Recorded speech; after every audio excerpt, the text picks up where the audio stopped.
Hello friends, my name is James Hopkins, and as always I'm joined by my good friends Bryan Castiglione and Anthony Alessino, as well as my younger brother, Jack Hopkins. On this show we're all about parlays, overs, unders, spreads, and money lines. Ladies and gentlemen, this is Parlay-Vous.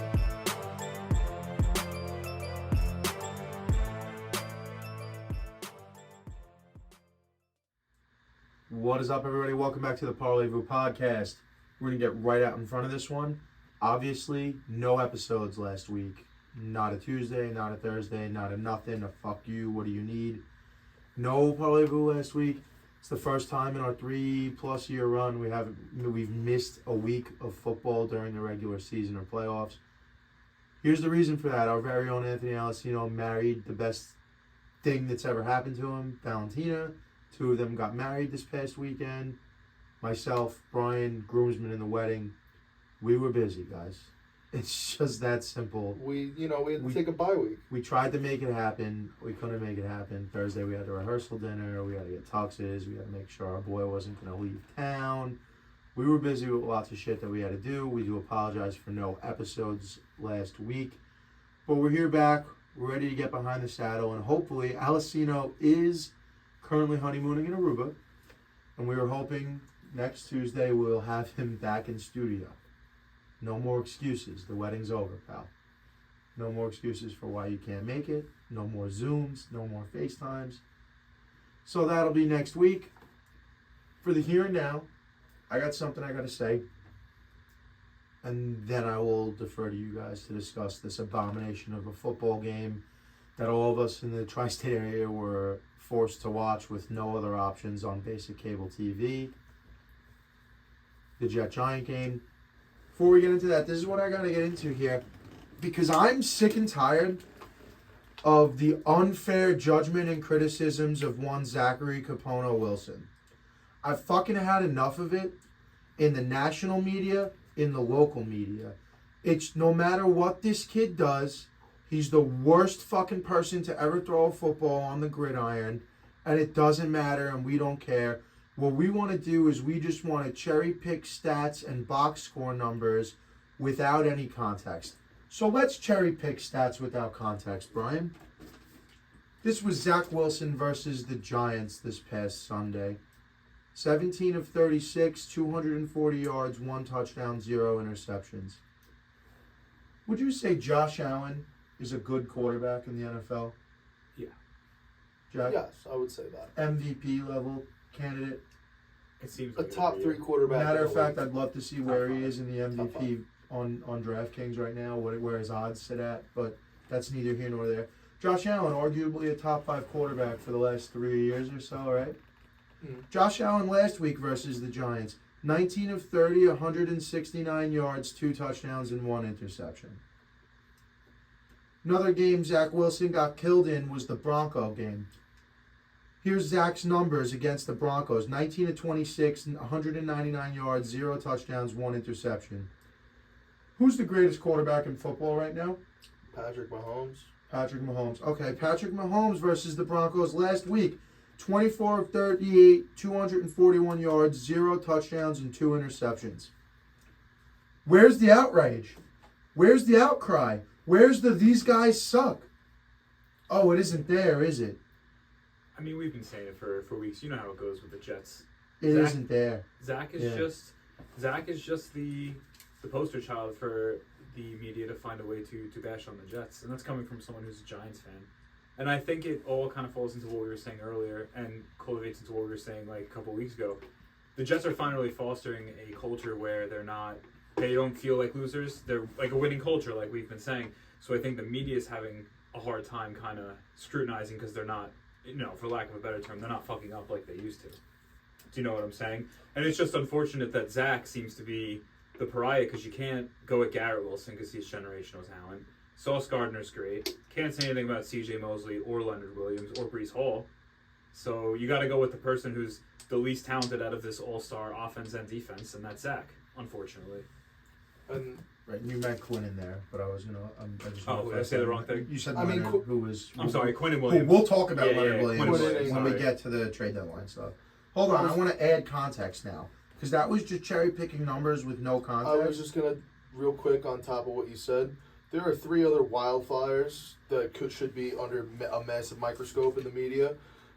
Josh Dobbs playing as a fucking top 15 starting quarterback in the league. That's number 1. Nobody looks at that. Nobody bats an eye. And he's another trade deadline thing, but we'll get to that. Yeah. Number 2, we're not talking about the Giants quarterback situation at all, even though we're going with the 3rd string most aggressive Italian quarterback in the league. You know, and that man's not even named Ben DiNucci.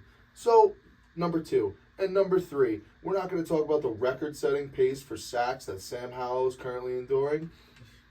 But Zach Wilson's the worst quarterback in the league, and he shouldn't be a starter. It does get spoken about, and right behind him is Daniel Jones. But 2 New York markets. let's add context now to these stats versus the Giants. The New York Jets had 8 dropped passes versus the New York Giants, 4 of them in critical moments down the stretch of the 4th quarter of the game. Take those 8 drops, which were clean drops. They weren't PBUs. They weren't bad balls. I'm not talking about the one where Zach missed Brees at his feet, where he might have turned it up the field. I'm talking about 8 balls that hit receivers in the hands and they just unforced dropped them. Take those 8 drops, make them catches. He's 25 of 36 with nearly 300 yards. 69% completion percentage. New York Jets entered this game already without Dwayne Brown, Joe Tippmann, and Elijah Vera Tucker. A 2nd-round pick who has been a starter since week 3 or 4, and 2 opening day starters. Come into the game, they lose Connor McGovern, the starting center, and Wes Schweitzer, a guard and backup center. So We're now down. We're talking about a team that is down 5 starting offensive linemen against a New York Giants defensive line that is very good. Dexter Lawrence is elite. Might be one of the best 3 techs in the NFL right now. Kayvon Thibodeau. Coming into his own. Kayvon Thibodeau. Ever since I talk shit about Kayvon Thibodeau being a bust on this podcast, he is taken off a little bit. And I do give my flowers to Kayvon. He's become a player in these last couple of weeks that we expected to see Did he have going 3 all on the way the back to day? last year. 3 3 sacks. From 2006 to 2015, the New York Jets had 1 center. 1. Nick Mangold. Against the Giants on Sunday, they had 3. The 3rd of which, by the way, being a backup practice squad guard that they called up, elevated from the practice squad in the middle of the week, and then asked him to play center in the NFL against Dexter Lawrence. And one of the 2 turnovers from Zach Wilson came on a fumbled sack exchange. But we're still up here talking about, Zach Wilson's turnover issues. Zach Wilson can't stop giving the ball away to the other team. The 3rd string practice squad center, who's really a guard, fumbled a snap exchange, 1. And then the other fumble on the first drive of the game, from snap to tackle, maybe 2 seconds, Kayvon just blows right by Mekhi Becton and lights him the fuck up, dude. Zach Wilson is under duress every snap, it feels like. Let's not talk about the fact that other than Garrett Wilson, the receivers aren't very good. Nobody's open. Nobody's generating separation. It feels like Conklin's the number 2 on the team, honestly. I disagree. I think it's Alan Lazard. Alan Lazard is the only other receiver. Alan Lazard can't play a game without dropping a ball or 2. He's the only other receiver that catches the ball. Who else besides Tyler Conklin, Garrett Wilson, and fucking Alan Lazard have you seen catch a ball in every single fucking game this year? Who? Name them. Name them. What does that have to do with Alan Lazard's lack of ability to get open? There's no separation on anyone. People You're criticize. saying nobody can catch the ball. There I'm are 3 saying nobody people can who get catch the open. ball. And yes, also no one catches the ball. 8 drops on Sunday. Look up how many Lazard has on the year. He had 2 on Sunday. 2 unforced drops Alan Lazard had. Both on 3rd downs. Both would have been 1st downs. Alan Lazard's entire career, he was never a guy that created separation and got open. He was a size guy. Size, speed, weight guy. Height, speed, weight. He was a guy that fit Aaron Rodgers' offense. We brought him in for Aaron Rodgers to be able to utilize him. Randall Cobb is a fucking joke. I know he wasn't on the field on Monday, but I sent you the stats. Yeah. They're the worst passing team in the NFL when Randall Cobb's on the field. He don't get open. Everyone criticizes Zach Wilson that he locks onto one receiver and throws the ball there. He's a pick and stick quarterback. Garrett Wilson should be locked onto. Right. They should have 20 targets to Garrett Wilson a game because he's a generational talent. He's already the best wide receiver in the AFC East. Yes, I said it. Fight me on it. I'm not going to say that, but I understand why you would say that. But Tyreek Hill is the most productive. Tyreek Hill is a speed guy, though. When do you He's see... also caught on average 10 balls a game. Yeah, that's the problem. On 14 to 10 targets. He gets like 8 catches a game. Who? Tyreek Hill. Tyreek Hill. Yeah, no, he does. Productivity-wise, sure. In terms of making contested catches, it's Garrett Wilson. That's a fair argument, but I don't know if Yeah. that plays into the best receiver in the division. But I get what you're saying. I think the real argument here is what does Garrett Wilson turn into in the next few years compared to what Tyreek Hill currently is? Because Tyreek Hill is kind of in the prime of it. It's not even the comparison. The comparison is Jetta. Oh, JJ. Yeah. The comparison to what Garrett Wilson can be is Justin Jefferson or Jamar Chase. Yeah. That's the kind of comparison that we're looking at there. So really, I mean, I feel like Zach Wilson is being poorly judged by fans, by idiots on Twitter, by everybody who works for ESPN New York Radio and The Fan.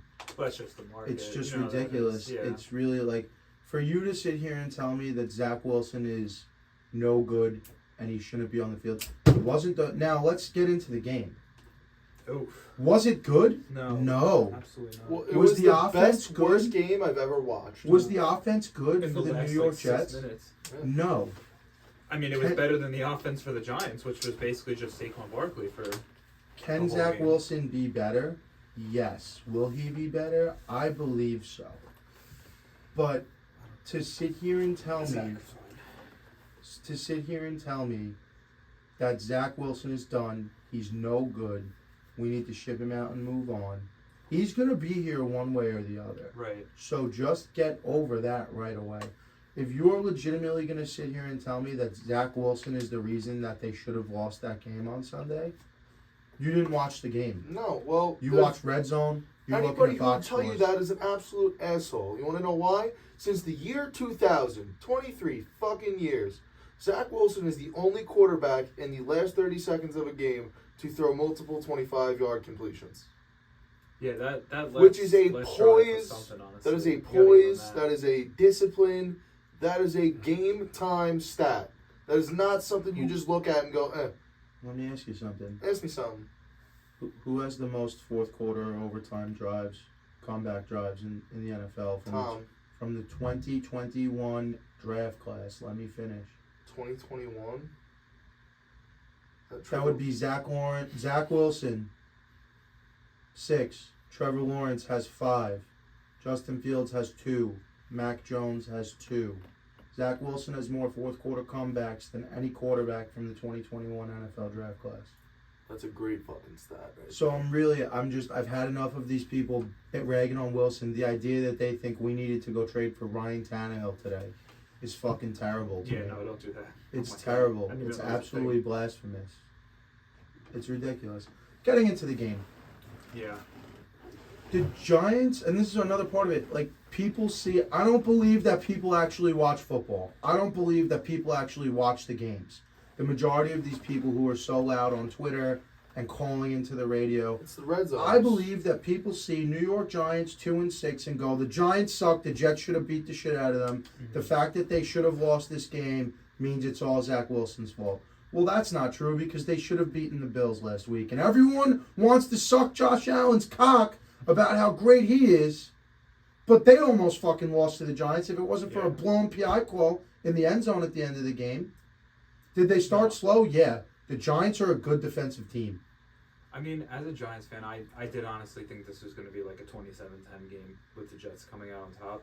But I did say, even last week, I was like, this could be one of those games where the Giants just keep it close because it's the Jets. Do you know what I'm saying? So it was like that sort of thing. But, you know, same with the game, the Giants' offense was atrocious. Awful. I mean, Tyrod Taylor, 4 of 7 for 8 yards. Granted, he got hurt, but took 2 sacks. And then DeVito, 2 of 7, -1 yards, 2 sacks. Barkley, 36 attempts for 128 yards. And then it looks like Taylor had to scramble a bit for 33. So, I mean, that's just not going to work, honestly. And that's why you only have 10 points. I think at the end of the game, the Giants were held to negative passing yards. I mean, it It was, felt like it was Yeah, minus time 8, for- Yeah, total- it was- negative 8 total passing yards. the quarterback situation is scary.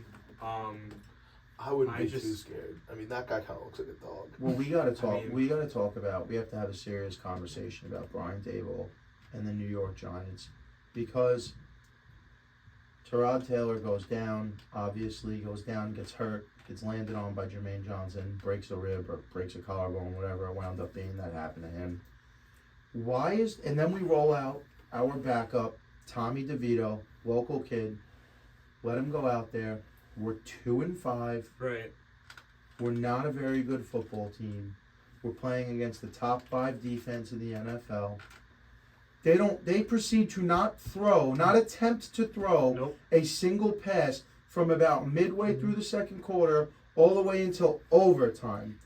Why is there a guy on the roster who is a backup quarterback at the rate that quarterbacks get hurt in this league, in today's day and age, in today's game? Why do you have a backup quarterback dressed on the roster that you don't trust to throw the football? Yeah. It was very concerning on the last drive when they were trying to kind of seal the game, where I think they ran 3 run plays and we lost 3 yards on every single one of them. And then punted the ball back to the Jets, and that's how Zach Wilson got down the field, essentially. So, Well, Which Zach Wilson then said, 20 seconds, no problem. 24 Wild seconds, we stuff. got this. Yeah.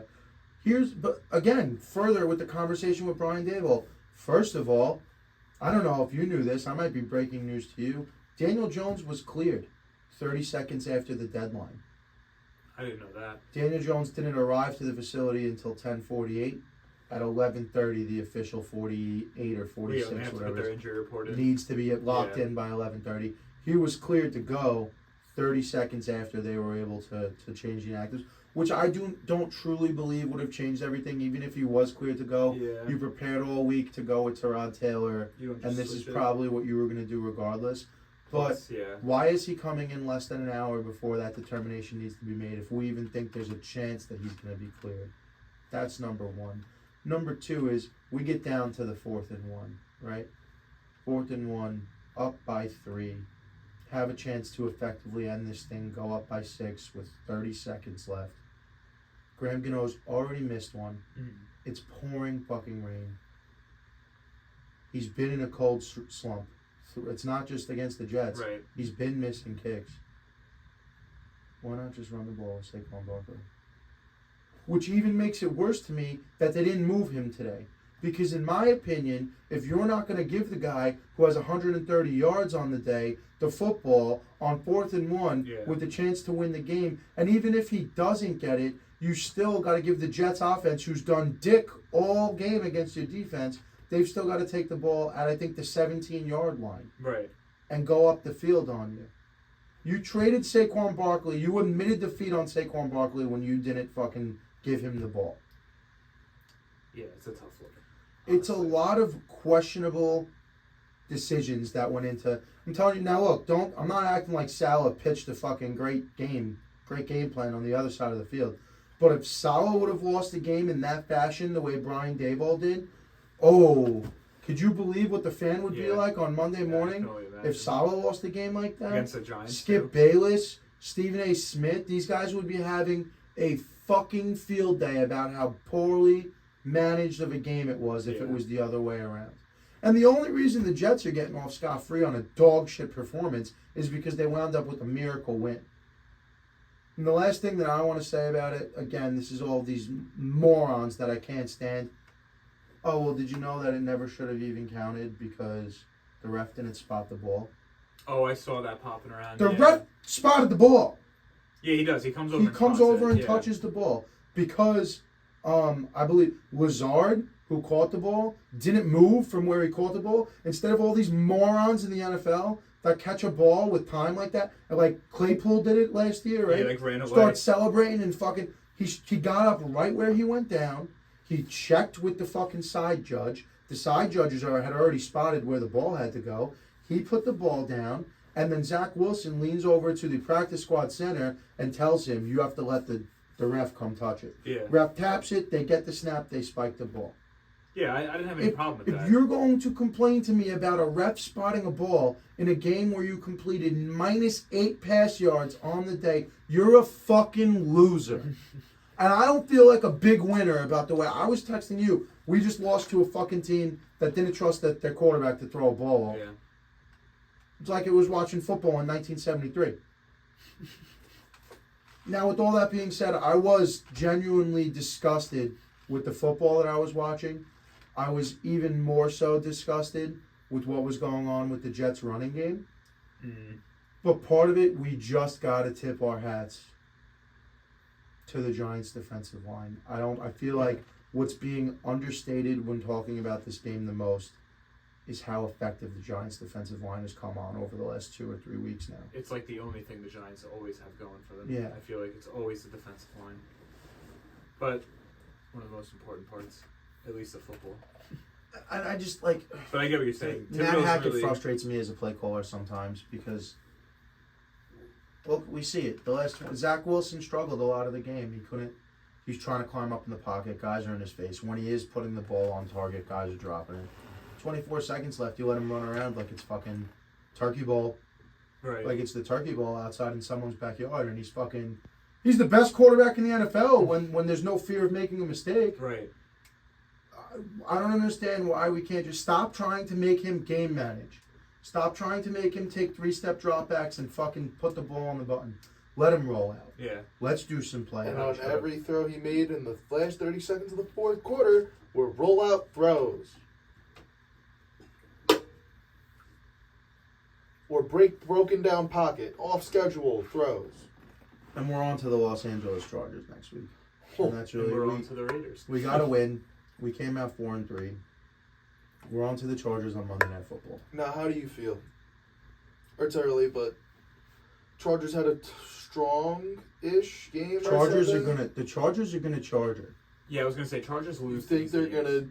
they're just gonna blow it at the against end? teams they're supposed to beat? They'll lose this game. I hope, But we they'll have a lose good it in the little- last 3 minutes by You're like a field gonna goal. see a Kansas City Chiefs game level of output from Zach Wilson against the Chargers, unless Khalil Mack and Joey Bosa wake up, because They the did. Chargers play defense like a team that could use a Khalil Mack or a Joey Bosa, but they got them both. I've Yeah. never seen a team with such elite talent on the outside be so bad at getting to the quarterback. There have been games. Khalil Mack had a 2 or 3 sack game a couple of weeks ago. 6-sack game in week 2. 6-sack game in That's week broke 2, the right? fucking record. Yeah. He's had games, but it's not consistent. There are quarterbacks that just have time. Staley's awful. Well, I think that's more of an offensive line thing that they were going up against. People, you kind of have to game plan for that type of talent. And I feel like the teams they've played probably game planned well for that. But that being said, based on the talent level of the Jets right now and what we're at, and how depleted we are on the offensive line, it could be a shit show, but I'm not going to lie. If Zach isn't getting outside of the pocket, it's a game for the Jets to lose. More so than it is for a Chargers game to lose. And he's fine in that department. I feel like Oh, he almost throws better. He throws. extended plays He's than- the best thrower outside of the pocket in the league. Is there anyone that you can see besides Mahomes or Allen? Lamar. No, This I think year. I think he's better than Allen throwing the ball outside the pocket. There are If we're one or calling two. it, if we're Lamar. just calling it how it is, Josh Allen gets outside of the pocket. Occasionally, there's a guy wide open because someone came down to respect like the a long run. drag route. More often than not, he's hucking the ball up to Diggs in double coverage. He throws it away, And they or call he it makes PI or something. bad forced throws. If Josh Allen wasn't doing the hurdling and the stiff arming and the getting so many rushing touchdowns, I'm telling you, Josh Allen gets viewed better than he is. And I don't want to make it a race thing. I really don't. But maybe if he wasn't white, he's not in a top 5 conversation. Maybe. Maybe. I don't Maybe. know. I don't know about that. Just It's the not way for us to say, way that but- black quarterbacks have historically been viewed and spoken about in this league. I meant more for like Is- a stats number. Is but he I get better what than you're Cam saying. Newton? Is he better than Cam Newton was? I'll give you a more recent I one. don't think so. No, Yeah, but I don't but is think Cam, so. other than Cam's one MVP year, was Cam ever been talking about like a top 5 guy in the No, league? but that's always been the thing with Cam. That's- I feel like. No, yeah. I know, because it's the same But- deal with Lamar. We're gonna move. It's the same Same with deal with So- Lamar, dude. So I'm gonna give you a better example, even including the Lamar. Last year, we're gonna move to mid-level quarterbacks. Tyler Huntley did a phenomenal job starting in Lamar's absence, He always does. but Yeah, he always does. nobody was talking about Tyler Huntley then, and now he's the backup for the next 3 or 4 years Yeah, because he fucking came in. because he the fucking offense. came in, he moved balled over. out, dude. Yeah. So I don't know. I don't want to get too hung up on the Josh Allen thing, but trade deadline. The trade deadline was today at 4 p.m. Got active, dude. It was got a a little active. It was a little spooky one. It's not the most active since they kind of made it easier to make trades with the rookie wage scale. That's effectively the NFL trade deadline has always sort of been almost like, yeah, it's there, but like for the longest time, for most of my life, like a backup quarterback would get dealt, some special teamers would get dealt. But The within, block was never hot. no, it's because I forget what year the rookie wage scale was enacted. Maybe 2011 when they redid the CBA. Mm. The rookie wage scale came in. You understand the rookie wage scale, right, Jack? Coming into the draft, you're slotted based on where you get picked. Yes, and So that's how if much you you get get picked paid. 1, this is basically what your contract is. If you get So- picked 2, and so on and so So forth. on the Jets, X is getting paid what he's getting paid for where he was picked. Right. You get Or picked, was he undrafted? who? Gibson. Gibson was undrafted. Well, then he's getting paid what he's getting paid. Doesn't Yeah, matter. no, like So a guy like Joe Tippmann would be getting paid what he's getting paid. for the next 4 you're an years. early second round pick. This Or is what you 3. get paid, Yeah. and that pretty much is what it is. Before that, for the entirety of the NFL, you would draft a player and then you would negotiate a contract. Oh, So- okay. Jamarcus Russell negotiated a crazy deal at the time. It was like $60 million guaranteed. Sam Bradford, Darrell Revis, all of these guys would come in and then you negotiate a contract, and it almost never happens. I think it might have happened, or Bo Jackson threatened to do it, or might have done it. If you do get drafted and you decide not to sign with that team, you fucking don't play, and you go back into next year's draft. Really? Yeah. That was the old It rule. almost never happens. Yeah. But my point being, this is a long-winded point for a small, long-winded argument for a small point. Since the rookie wage scale, it's effectively made trading easier at the deadline because picks are easier to trade because you Right. know pretty much in the ballpark of where the money's going to be made, shit like that. That was the point I was getting to. So let's go on So- right away. I know that we got, and before I we get was- into this, yeah. I gotta fucking, right here, a couple of weeks ago on this podcast, we were talking about when the Giants were playing the Commanders, and I said the Commanders have a couple of guys that could get after it. I said Sweat, and you said Josh Sweat is on the Eagles, and I said Montez Sweat. And Is guess he what? is he over there or is he with the Saints? And you said no, I think he's with the Saints. I was right. Montez Sweat has always been a member of the Washington Commanders until And today. Now Brian. he's on the Eagles Yeah, now with his brother. he is over on the Bears. Bears. He got Sorry, shipped sorry. for a 4th-round pick, 2024 second round pick rather. I was gonna So, say it was a second round pick. Yeah. Montez Sweat. Bears big losers in my opinion. It just doesn't seem like, I don't know. I just feel like Bears kind of like in a low key rebuild, even with Fields there. Wait, Yeah. You know, we're sending over another defense. Like, I mean, he's an end. I feel like they need help all over the defense. I just don't know. For when you're the Chicago Bears, you're 2-6. You're obviously not going to. Your quarterback is hurt. We got Oh. Tyson Bagent, Division II Tyson Bagent playing quarterback. No, let me finish. Okay. You're going to have a top 3 pick in the draft next year, tons of draft capital, and $100 million plus in cap space.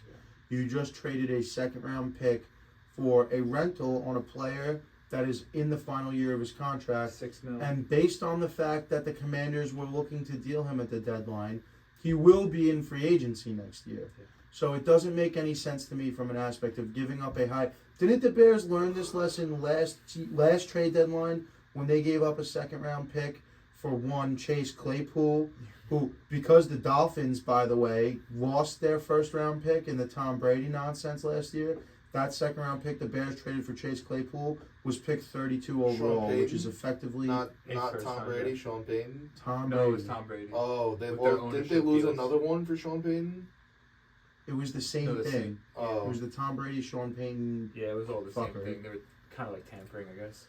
So that second round pick that they traded because they were the worst team in football was pick number 32, which was effectively a first round pick, a late first round pick that they gave up for Chase Claypool, who they got rid of for pennies on the dollar earlier this year. Sent him, where is he now? Miami. Miami for Yeah. a fifth Sent him to Miami for or basically a nothing. sixth. So you would think that this team and this front office would have learned from that mistake, but apparently not.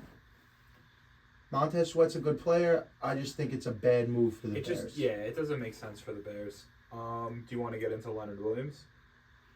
Yeah. All right, so Giants get a 24 second, 25 fifth for Leonard Williams. I got to be honest, when I first saw it, I was like, God damn.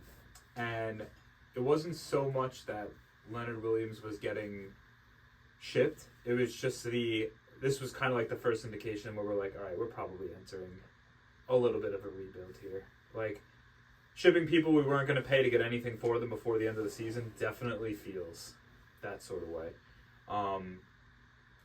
But I guess I'm happy with the return. The second round's nice, but You've got to be. yeah, I mean, You've got to be. I don't know. You can either have a second round pick or a max contract on a guy who he didn't really play too much. No, he gets plays. hurt. No, played. he plays. It's just we're probably not going to be able to pay him. This was like, an absolute must move, must make deal for the New York Giants. You get off of one of the Kettleman contracts, first of all. Secondly, you're 2-6 now, right? Giants are 2-6 now. You're talking about a player that you're not going to pay at the end of the year. We're not competing for anything this year. It's clearly not in the plans that we're going to bring him back next year. I would have moved him if it was him in a seventh to pick up a fifth. You move him for anything you can get because we're not winning anything this year and we're going to make changes. My opinion is that the Giants should have also moved Adoree Jackson and Saquon Barkley. no, not They Adoree should have moved. Jackson. Yes, Adoree Jackson, because he's another guy in the final year of his contract who they probably aren't going to play. You got a guy in Deontay Banks in the first round who is absolutely putting the clamps on just about everybody he's faced all year long. And this other guy, Cordell Flott, who I don't know if he's undrafted or a late, he's also playing very good ball right now. And that makes a guy like Adoree Jackson, especially in a losing season, expendable. If you think you're going to keep him, then maybe you don't trade him. Now, right before we went on the air, report came up from someone. They had a trade in place with the 49ers for Adoree Jackson. Really? That they didn't get it into the office on time or the talks fell apart. Something like that. I didn't see who the source was. I saw it literally as I hit record. Damn. Yeah. So ultimately, I think the Leonard Williams moving Big Cats, the right move. It was the only move. The return is huge. Yeah. The return is absolutely huge. To have a second round pick. When you look at the draft, the second round pick is supposed to be a day one starter. So to get a young rookie day one starter, in theory, for a player that's not going to be on the roster next year regardless, is an absolute home run slam dunk in my opinion. Now here's when it gets even better, and I'm sure it's on that list. The Commanders moved Montez Sweat and Chase Young Yeah, I was going to say. We should for a trade this second instead. and a third. Yeah. You moved one guy, way less significant to your defense than either of those two guys, for a second and a fifth. Yeah, I get what you're saying. I just don't think. When you look at the value chart there. No, the value is fine. It's just the rebuild part that upsets me. Because I just feel like I'm a realistic fan in the sense of like if the Giants are going 8-8, missing the game by a playoff, then that's fine. I'm not gonna lose my fucking mind over that, you know. But this 8 yards of passing, no touchdowns in the first quarter for got outscored. What was it, 83-0 for the free? This is in 2 or 3 games. it's not in the even first half, yeah. it's not even comparable football. Do you get what I'm saying? It's not the Cardinals. The whole fucking beginning of the season was the Cardinals are going to be terrible. They're the worst team in football, and they look better than the Giants do. They're losing by a touchdown to the traded away their Ravens. quarterback because they're going to go with a rookie Right. until Kyler's ready to come back. So now. it's just that's really the only thing. But I I'm glad get they it. got the return. I get it. I just want to look at moving Big Cat as a rebuild move because no matter what, they could be fucking 8-0 right now. Right. Leonard Williams is not going to be on the Giants roster next year. Yeah.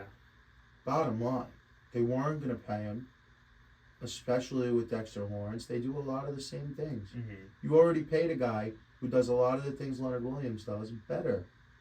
Yeah. You know, it's just one of those things. You can't keep everybody. You might as well get value for it when Right. you can. Should we talk about Chase Young? Yeah, Chase Young gets dealt to the San Francisco 49ers Rich get richer again. for a third-round pick. Yep, 2024. Now, I mean, what is it about the Niners, dude? Chase Young has underperformed in his 5 years in Washington rather. He's underperformed. They were calling him the third Bosa brother coming out of Ohio State. 3 years in a row, Ohio State was supposed to be producing 3 top-flight pass rushers. And Chase Young has not been anywhere near the player Nick Bosa or Joey Bosa have been for their respective teams. As a result of injury, not a result of playing. No, not true. Not true. Yeah? Before we got How many seasons have you been watching football? 4? 4. Okay. So 4 seasons. He's been in the league for 5. He's been hurt for 2 of them. I've been watching him from day one. His motor is on and off. He decides when he wants to turn his motor on. I'm sure once he winds up on the Niners, he'll be fucking immaculate. Though. I'm sure he'll sure get a he's lot gonna be more one-on-one immaculate. situations with the Niners, putting him there with Nick Bosa and Randy Gregory and Arik Armstead, and DeForest Buckner's not there anymore. He's a Colt now. Javon Hargrave is the other defensive tackle that I'm thinking of. You said Eric Armstead already. Yeah. And Fred Warner and everyone on this elite defense. And guess what? This is a rental play for the Niners. Yeah. This is a rental play. He's in the 5th year. This is a situation where it works for everyone. Because the owner of the Commanders, the fella that just bought Washington, he's also the owner of the Philadelphia 76ers. And you know what he was around for? Trust the process. Right. And this is the trust the process, the football version, what Washington's doing. We're getting off of all of these players. We're getting off of expiring contracts to add more draft picks and take more swings until we have the right guys. Right. I think it's a big marketing swing in Washington. I think it's going to be more prevalent next year. I think this year they're just going to kind of ride it out, and once ownership kind of gets stabilized. Rivera will be gone. Yeah, Jack Del Rio I will think be that's what's gone. gonna Sam happen. Howell's probably gone. It's going to be a This is going to complete- look like No, I don't think Howell's going to be gone. I think- people are preaching for I think him. if a so new coach comes in, it's going to be like, yeah, great. maybe. At least he's not going to be the unquestioned starter going in the camp. So there were a couple other drafts. Trades. Nothing too crazy. The Josh Jacobs trade. Interesting. I want to talk about it. All right. No, I want to talk about it. No one's stopping you. Josh Dobbs has been playing phenomenal for a guy who didn't have a fucking jersey the first 3 weeks of the season. And that's not me trying to defend this, to go out and be like, no. This guy's been playing better football than half of the league. And I am not kidding when I say that. I'm bringing up the stats right now as we speak. But Josh Dobbs going over to Minnesota and not being a starter is a fucking insult. That is he'll a wind up fucking starting. insult. Yeah, you're Yeah. being ridiculous. He might not start this week, but I'm sure he will. While you're pulling that up, I think it's a good trade for the Vikings. Addison looks like Justin Jefferson light after this week. It's kind of crazy. Dobbs seems like he can extend plays a little bit better than Kirk can. Maybe not as strong of an arm. He's a strong runner. Yeah. So, I'm going to bring up all the stats because they have not had a bye week yet. Week 1, not so hot. 30 attempts, 21 completions, 132 yards. No turnovers or nothing like that, but nothing crazy. Week 2, 31 attempts, 21 completions, 228, 1 touchdown. For a guy who just got paid this year. Week 3, 21 attempts, 17 completions, 189 yards, 1 touchdown. Week 4, 41 attempts, 28 completions, 265, 2 touchdowns. Week 5, 32, 15, 166, 2 touchdowns, 2 interceptions, and I believe that's against Cincinnati. And then throw a rushing touchdown in there as well. So 3 touchdowns for a guy not on any roster. We got it. We got who he was. Again, 41, 21, 235, interception, 2 rushing. Week 7, 33, 19, 146, another rushing touchdown. Week 8, 37, 25, 208, 2 touchdowns, 2 interceptions, another rushing touchdown. Yeah. Obviously a turnover guy, still performing and I- putting the Cardinals in a better position than they should have been in. I think it's a great move for the Vikings. I do Going too. off what you're saying too, the extending of the plays, like I said before, Addison's a beast. KJ Osborne is really good as well.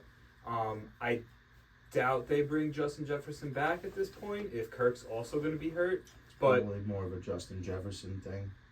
I think- I'm not stepping on the field without a contract Yeah, I don't blame you. to go play Yeah, I with wouldn't Josh blame you. Dobbs. I think we got to monitor the situation. I think that's what we But no, got to do. I agree with what Jack's saying. The rushing opens up the offense a bit, for sure. I mean, for sure. He's got balls, dude. I 100% agree that it was a smart move by the Yeah. Vikings to make Oh, the yes. call on Josh Dobbs.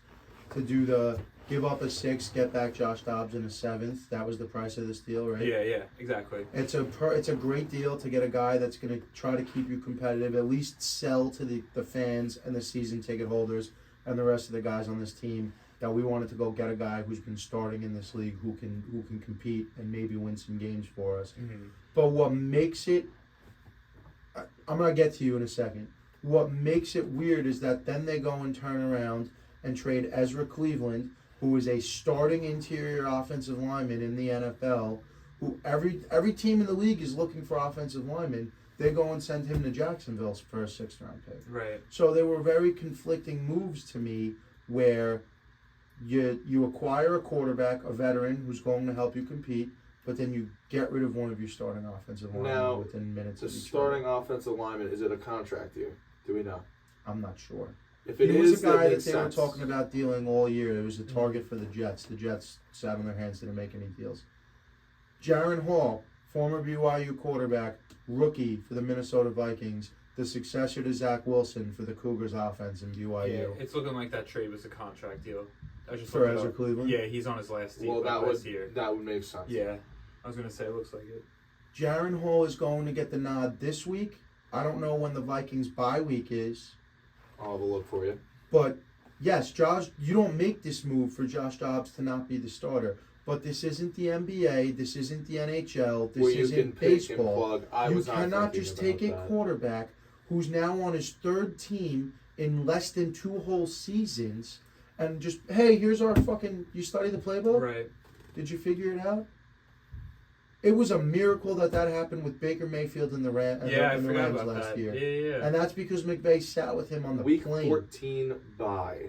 They have a week 14 Oh, bye. wow, that's so the bye late. isn't going to help them out. So I'd say week 11 you see Dobbs. There's no way they're going to send that guy out there. Maybe next week, week 10. You don't think so? Against Atlanta? It's going to take more than a week. It's going to take more than a week to understand the playbook. So, hold on. I don't know if the schedule has updated yet, but are they... Okay, they're NFC. I'm just doing some math here. I'm just trying to see if he's going to play any teams through, like, another time that he's already played. I'm just trying to have a look here. I'm sure he See, will. I'm sure he will. Seattle. He'll definitely verse I'll play Seattle again. San Francisco. And I'm not seeing too... I think those are the only 2 they play. Oh, the Giants, maybe? Yeah, they play the Giants week 2. They play the Giants. I'm trying to see if the Vikings play the Giants at any point this season. I think they do, The Rams, he'll play the Rams again. He'll play almost the entire division again. Jeez. And, Not the greatest division to ever see either. Yeah. yeah, you know. But the rest of it looks kind of not awesome for them. They play Philly. They're playing Cleveland this week. They play Philly next week. Philly in week 17. Week 18, they're playing Seattle again. Week 16, they get Chicago. I'm really Week 15, interested to know Frisco. what happened on the Jameis Winston front. I'm really interested to know if it was a pricing issue, So what Maybe happened? they just thought Dobbs was the better option. Jameis Winston was who they were connected to, so much so that I read a report yesterday that Justin Jefferson had reached out to Jameis Winston yesterday and talked Really? to him about coming to Minnesota. Damn. So I That don't know would've if it's a been pricing crazy. issue. You're sitting on a guy like Derek Carr as your quarterback with Taysom Hill in the mix, and maybe you still want to make sure that you've got a guy that you could put out there to play all game in the event that Derek Carr goes down again, because he's already been hurt this year. I with bet that you it's shoulder. more of that because they know Taysom can't. And we know that Arizona, no matter what happened to Josh Dobbs today, they were going forward with Clayton Tune is going to start this week. They're expecting Kyler within the next 2 or 3 weeks. Yeah. So we already knew Josh Dobbs' fate in Arizona. It was already over. So that probably is what, hey, Josh Dobbs, you're already benching him. You're going with Clayton Tune. What can we do here? Mhm. We'll give you a 7. We'll give you a 6. You send us back him in a 7. And they're like, yeah, absolutely. We'll take an extra 6. Why not? Get him off our books. That seems like as simple as it was to me. What else do we got to go through here? There's only really 2 more. There was Donovan Peoples-Jones to the to the Lions rather, from the Browns for a 6th, 2025. And the only one we didn't really talk about yet was, looks like a late one came in. Green Bay gets a 3rd-round pick. They sent over Rasul Douglas To to the Oh, Bills boy. for him and a 5th-round pick. It looks like. That's Other a than good that, trade. we hit every trade except for the one last week that we kind of talked about, the Edmonds for Bayard. Yeah, I don't think we talked about it on air, did we? We did talked about it amongst ourselves. No, it's That a good happened last trade. week. Yeah, I mean, I don't understand why people pick up the phone when Howie Roseman calls them. Right. I really don't. Kevin Byard is a legit safety. Yeah. He's So- a legit safety. There's that, and then that's pretty much it. The Donovan Peoples-Jones, I'm assuming, is just for some depth, but Probably. it's interesting to see him in Detroit. I think it's to add a bigger body, Yeah, faster absolutely. guy in the wake of the Marvin Jones Jr. story. What? Oh, then he's Marvin stepping away, Jones right? Jr. stepped away from the Yeah. team due to personal reasons and family issues that will not be brought up to the public. And then, like a day after, or the same day, the Lions wound up waiving him. Yeah. So it's a bigger body target, fast. Now Marvin Jones is not fast anymore, but he was a big body speed guy for Yeah. most of his career. So that was because I was trying to think too, like It's got to be a depth move. watching the game last night. I don't see how many snaps he's getting with the guys they got now. I know Craig Reynolds was a Running guy. back. Yeah, but he does running back. He lines up Yeah, he outside. He does. does a lot of everything. Was that DPJ or was that the other running back they have? Not Ford. Who's the guy? Demetric Felton is who I'm thinking of. What about On the Browns, who you were saying does a little bit of both. No, I I'm thought talking about he- Craig Reynolds on the Lions does a little bit of both.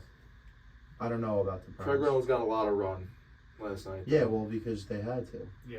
Because you don't want to run Jameer Gibbs into the ground, who finally had a breakout game. Shout out, Phenomenal Ja. game. I was excited to see Crushed it. my fantasy week. Did he? Dude, I had Goff and Jacobs going in. I said if the Raiders score early, Josh Jacobs is going to eat the Lions alive, and that's going to be the end of this game, and then they're going to drop one. Not how it And went. that's not how it went. And I quite literally, Jameer Gibbs literally just said, you thought you were going to win? Suck cock, dude. That's what I got lost told. by 0.12 point last night Because of Jacoby Jameer. Myers. Oh, I got 1 point. How about the blonde woman sitting in the end zone in Detroit when Jameer Gibbs scored and ran over to the end zone and jumped into the first row? Did you not see No, this? I didn't see No. that. Bro, look it up. Jameer Gibbs scores his touchdown, runs straight to. It's just a couple, just like a white couple. Like as far as I know, they're strangers. Because Yeah. I saw a video of the couple in the crowd after it happened. They just seemed like regular people. They didn't know him at all. They're just fans. He jumped up into the crowd. Dude, this woman reaches over and grabs Jameer from like under his arms behind the shoulder pads and fucking bicep rows him up Really? into the stands. Yeah, you gotta watch. Oh the my video. God! What a This beast. woman basically, he jumped up and like put his hands up, and she reached out and grabbed underneath his armpits and pulled him into the stands. And they're freaking out, slapping him on the head, celebrating with them. He's like dapping them up, and then the team came and carried Jameer Gibbs out. Because if he would have, that's not as small as you think. When people see like the Lambeau leap and that kind of jump, That's like 8, 9, 10 feet. That's not like a little. No. It's a dunk, dude. It's not a short It's a drop, slam drop, dunk. dude. It's not. Yeah, I know. But to jump back down, you're gonna you can get hurt. So the team came over and helped him back down. But dude, I'm telling you, you gotta see this clip. This woman just fucking bicep curled Jahmyr Gibbs back into the stands. Incredible. Jahmyr is Jeh for him, right? Jahmyr. But yeah, While we're filling time while Brian's looking for that, what's up with the San Francisco 49ers, man?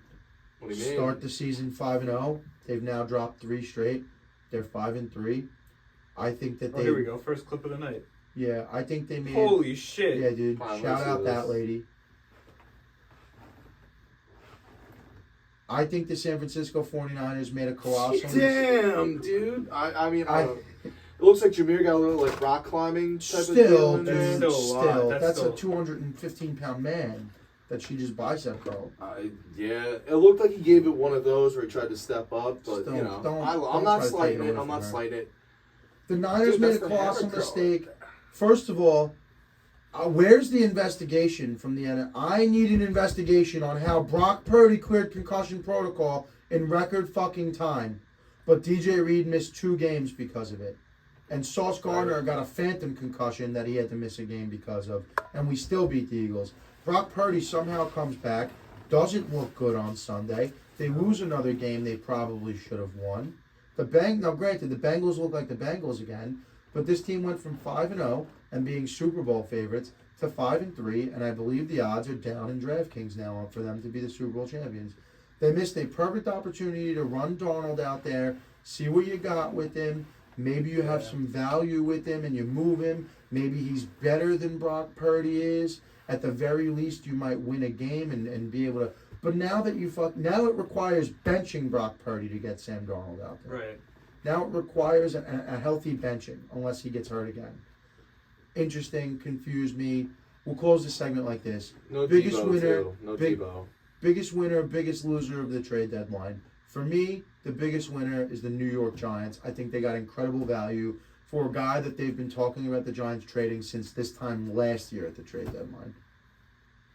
Who you got as the biggest winner?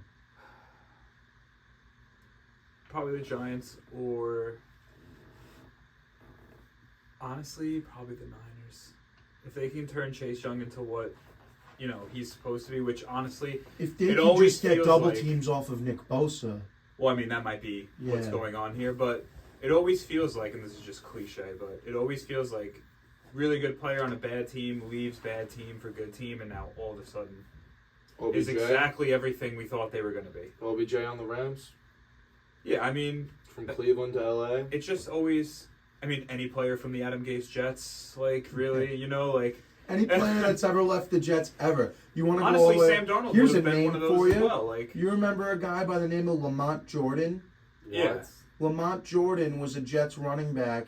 He was pretty solid for him. They fucking cut him. He goes to the Raiders, straight to the Pro Bowl. Yeah. Dude, straight Oh. to the fucking Pro Things Bowl. like that happen. Players have a history of leaving the Jets and having. Leon Washington leaves the Jets, goes to the Seattle Seahawks, Pro Bowl kick returner Here the you go. next year. Matt Stafford killed it in Detroit for years. First year he leaves, Super Bowl ring. Yeah. I mean, what, Sometimes a change of scenery is good. You can argue that point with Jared Goff. So you're saying either And I'm I'm going to saying go the with him Giants as or well. Niners. I'm going to say the. You're going Giants. or I mean, Niners, he said. or I'm going to go Niners. Niners, just the rocket in. All right. Well, can I start with the loser, the biggest Yeah, loser? that's what I was just going to say. Kansas City Chiefs did not trade for a single fucking receiver. Well, they got Miko Hardman back a couple of weeks ago. Biggest loser? The Chiefs did nothing in there. Yeah, I'm trying to get on Jack's wavelength of They're on a where was the bad spot. inaction of Do you want me to go? Yeah, go ahead. Devontae Adams. Ha!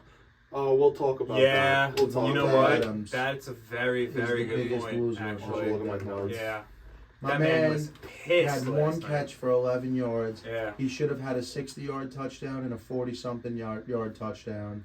Jimmy either didn't see him or didn't get it there. Devontae Adams is in fucking hell right now. And look, I know Jets fans wanted to see him come over in green. Here's the fact of the matter. You can argue about it all you want. Argue about it all you want that, Rodgers isn't going to play. That pick is in escrow. Ooh, I have a little. The Jets' 2024 first-round pick is in escrow. It does not belong to them until the trade is final. The trade is not final until the season ends. Right. So that pick is not tradable, nor is the second. That is ultimately going to wind up going to the Packers. Yeah. Neither one of those picks are tradable. You can't do it. We don't do a lot of churning of the rumor mill here. We don't, but I feel like I kind of want to right now. I've been hearing rumors, and I've seen online twice, that Aaron Rodgers is planning to come back on Christmas Eve. I originally heard Black Friday, but it just seems too close considering he isn't running. When I was doing my mini little production meeting before the podcast with my boy Rosario, he was telling me, because I saw shout out Rosario. A lot of some good points came from Rosario today. He'll get some shout outs soon, only if you watch the fucking podcast. Thank you. But maybe we'll fucking talk about it. Anyway, he was telling me, I saw the Black Friday one, and he told me Christmas Eve, and I was like, ooh, Christmas Eve's on Sunday this year. Little Aaron Rodgers Christmas gift, dude. Ooh, dude. Feeling a little good. Aaron Rodgers blows his ACL in Christmas. Stop, fuck up. It would be the most Jets-like thing in the history of the Jets, dude. If that's the case, I'll take a picture of myself on that day crying. Look, dude, fucking. It would make me feel better about being a Giants fan. 11 years ago. I'd be like, God 11 years ago for Christmas, I got a torn ACL, and then 6 months later for my birthday, I got a torn ACL. And 11 years later, right after my birthday, I get an Aaron Rodgers torn Achilles. And now coming up that Christmas, I could get an Aaron Rodgers torn Achilles. It scares me. Look, I'm not wishing injury on anyone, especially my own quarterback. But I don't know. Rushing back Aaron Rodgers is a little dicey to me. Are we ready for GSL? Before we do some GSL, I do want to go back to the Cardinals a little bit. Lost Zach Ertz this week or last week. Hurt? IR. Oh, so you want to know what's going on in Arizona? It's the Trent McBride show, baby. Oh, he's on the Trent McBride show. Trey McBride. Has he been on the Cardinals? Yeah, he got drafted by him. Damn, I guess I'm just lost. Trey McBride, breakout game. 10 for 14, 95 and a touchdown. This was last week. This happened last week. Trent McBride, my guy. Trey. Sorry, Trey McBride. It's the I feel like it's the Mo Wagner thing all over. Yeah, it probably is. I feel like it's the Mo Wagner thing. I wish Alcino was here to watch me yell at you, because how many times I'm like, not Mo. He can watch it. He I'm just like, will. It's still not Mo. Ask your brother. I always reference the cocktail hour of weddings as the bachelor party, and it doesn't make any sense. I don't know. I have no idea why I do. I do to Anthony too, and Anthony's like, it's the cocktail hour. The bachelor party was pretty lit, especially the second one. Yeah, the second one was a lot more food. Yeah. The second best. Are we getting the GSL? My favorite time. Yeah, we're going to get some wine. Trey McBride. Jesus Christ, you're banned from saying his name. Mr. McBride. There you go. My man. You came in, you showed a lot of good stuff on the Poon Monsoon this week, so you know what? You're going to get I don't know what I want to call it. I'm going to start giving out another award this year. Not only the BDSOW, but we'll give you the Iron Mike Parlay-Vous Player of the Week award. Iron Mike. We got Ditka in the room. Oh, okay. We'll give you the Iron. So we'll call it we're gonna call it the Iron Mike Player of the Week award, but it's specifically gonna be for you now too. Coach fucking Ditka. So Bryan, I'm gonna steal that from my parents when they move to Florida. Coach Dicka's coming with me. Yeah. Now, if we're ready. Let's guess some lines. Thursday Night Football. Tennessee Titans now headed up by starting quarterback Will Levis, who had a lightning rod first week with 4 passing touchdowns, 3 of which to Nuke Hopkins. Traveling to Pittsburgh to take on the Steelers. Kenny Pickett maybe plays, maybe doesn't. Most definitely playing. Is he playing? They confirmed Stated. it. Yeah. All right, well, I scored this as if he probably wasn't going to play, but there's no crying in baseball. So I got the Titans -2. Bryan, why don't you go on ahead? I have Pittsburgh -2.5. So I took Tennessee at 3.5 based on the fact that I knew Kenny Pickett was playing. I think Will Levis is going to come in You and took rock them it. based on the fact that you knew Kenny Pickett was playing? Yeah. I only took them as favorites because I thought Kenny Pickett wasn't playing. No. I took Pittsburgh as favorites. I think Will Levis is going to come out and light it up again. I think Pittsburgh he will too. I think Pittsburgh has no shot. I think Vegas was going to favor Pittsburgh because of the defense and a rookie quarterback, so that's why I went with Pittsburgh. Fair enough. They are going to be. It's going to be Pittsburgh -3. Oh, All right, so Ryan takes an early lead. Yeah, I don't think Pittsburgh. I think it's just going to be another 500 season for Tomlin. We're just not going to get one here. That being said, Jim, bring us into Sunday. Sunday morning, 9:30 a.m. Germany. Eastern Sorry. Standard Time. Germany. Miami Dolphins are the away team playing the home team, Kansas City Chiefs. Keep in mind this is a neutral site game, which made me go Kansas City by 2.5. I got Kansas City by a mighty 3. I got Miami -4, and it's Kansas City -2. Let's fucking go. Suck cocks, Jack. Dude, the hate is real. No, I'm just saying the last couple weeks you were doing real well, but this week so far we watched you do the lines with no technology in front of you, and you haven't scored yet. That's all I'm saying. It's been 2 games. Minnesota Vikings at Atlanta. Desmond Ridder, don't believe is gonna get the nod. Believe he's concussed. Minnesota, Jaron Hall getting the nod. I'm going home team by 1.5. I'm going home team by 3.5. I have Atlanta -3, and it's Atlanta minus. I have it on here. Sorry, 4.5. Oh, so it's been 3 games and I scored. So now am I cheating or what? You still suck, bro. Yeah, You're the suck worst cock. to ever do it. The worst to ever do it, and Don't I you- beat you no, I twice mean, this year. It's almost like sucking cock.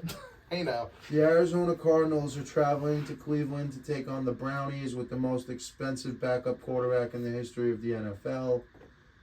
That Cleveland defense is still elite. Arizona is probably rolling out 5th-round rookie Clayton Tune, who I believe is coming out of Tulsa. I got Cleveland -2.5, That's a close one, dude. which seems shockingly low. Yeah. Yeah, I went high. So, Brian, I have -5 for Cleveland. I got 5.5. It's -8. So I'll take another one. All right. I mean, I was gonna say I didn't realize until today because we've been so out of sync. We don't know what's going on. I've been scoring everything. Like I don't know what injuries are good. Like I didn't know Ritter was probably not gonna get the nod. I mean, I know he had a concussion. It's I didn't know that. Usually I didn't not see easy that. to get out of concussion protocol in a week. Los Angeles Rams going to Green Bay, Lambeau Field, take on the Packers. Packers so far this year, I hate to say it, I know it's early, I know it's only week 9, we're just around halfway through. Jordan Love kind of looks like maybe he just throws a pretty ball and that's it. Jordan Love has not played good football. No. The Rams have competed in most of these games. I know they got their shit kicked in by the Cowboys last week. I got them -3.5 on the road. Packers. I have Rams -5. So I took Rams with 4. But before you give us the spread here, Brian, Yeah. I'm not surprised if this is fucking -1 or -1.5 for the Rams. Well, you boys are going to be very much surprised because I'm going to confirm I'm reading the right thing. It's actually going to be Packers -3. That's Stop it. I'm not that- stopping it. Stop it, dude. Stop See it right there? So LA who- Rams +3, Packers -3. I see it. What Wild. did you had 4, you had what? I had 5 for the Rams. So I'm going to get it, but I'm not going to be happy. Isn't that about crazy? Dude. It. Yeah, it might be Isn't early that favorite. crazy? So Might does be Vegas early. know something, dude? Glizzy That's got what it. I was thinking. I was looking at it while you were previewing it, and I was like, "What the?" It fuck might is be going because on? they just got their absolute dicks torn off by the Cowboys, Oh my bad. and it Jesus. could also be because Lambeau's a tough place to play. But Maybe, but that's a rough one for me, Are dog. we getting snow in Lambeau this week? That's going to be a Rams smash for me, dog. Hold on. Are we getting bad weather? Do we I know? don't know. We'll find out on Thursday. Oh, weatherman. Another one that was really hard to fucking guess here. Washington Commanders at New England in Gillette Stadium. New England home team. They get 2.5. I gave him 2. I gave him 2 as well. It's 3.5 for me. Alright, I'll take the point. Okay. Not gonna touch it. It's just a scary one. Yeah. To me, this has got Commanders cover written all over it. Absolutely. Everyone's gonna. So like, this is gonna be one of those games. Oh, they just traded their 2 best edge rushers. They're obviously mailing it in. They're talking about firing the coach. All the public money and all the handle and bets is gonna be on New England, and the books are gonna make off huge. Right. That's the way I see that one going. Wouldn't touch it. Will not be shocked if Washington covers. Chicago Bears at New Orleans. To be completely honest, I didn't score this. I didn't even think about whether or not Fields was going to play. I did. And I don't. Is he playing? It doesn't seem like it. Well, then maybe I went too low. Now that we're here, keep going. Sorry, we'll do all this. What the fuck? Sorry, man. You're wearing an orange hoodie on Halloween. It's a little spooky. You're doing a lot of cutting people off today. Doing a dude. lot of cucking I'm today, gonna dude. cut your fucking hair Hey-o. off when you sleep tonight. There it is. It's back, baby. We're cucking again. We were cucking before. Hashtag we're We're cucking cucking again. again. It's November. I want you to put the word out. We're cucking Yeah, again. light the beam. Yeah, dude. Let 'em Light know. the cuck, dude. New Orleans -3.5. I have them -4. I took a -3. They're -7.5. What the fuck? Yeah, that's fucking So insane. I'm gonna dude. take that point. But isn't that crazy? But now that we're Yeah, here, it's a wild spread. the Bears who decided to let Justin Fields sit there and study the Division II undrafted rookie Tyson Bagent to see how he throws the football and timing and decisions. That was the reason they gave live. That's what I think Collinsworth said that. That's why he didn't play last week. Yeah, to study Tyson Bagent. Yeah. Yikes, dude. Hopefully, Chris Wow. is Talking saying about shit. getting Meanwhile, cucked, dude. meanwhile Holy shit. I'm watching the Ohio State game 2 weeks ago, and they're talking about on that game. Well, this is the first time they don't have a surefire NFL quarterback in all these years. It's easy when they had a guy like Justin Fields and C.J. Oh my Stroud. God. Yeah. So All right. whatever. Seattle Seahawks going to Baltimore. I got the Ravens -3.5. I took the Ravens 6.5. I took them 6, and it is 6. Really? Big Bob Bryan. That seems high, dude.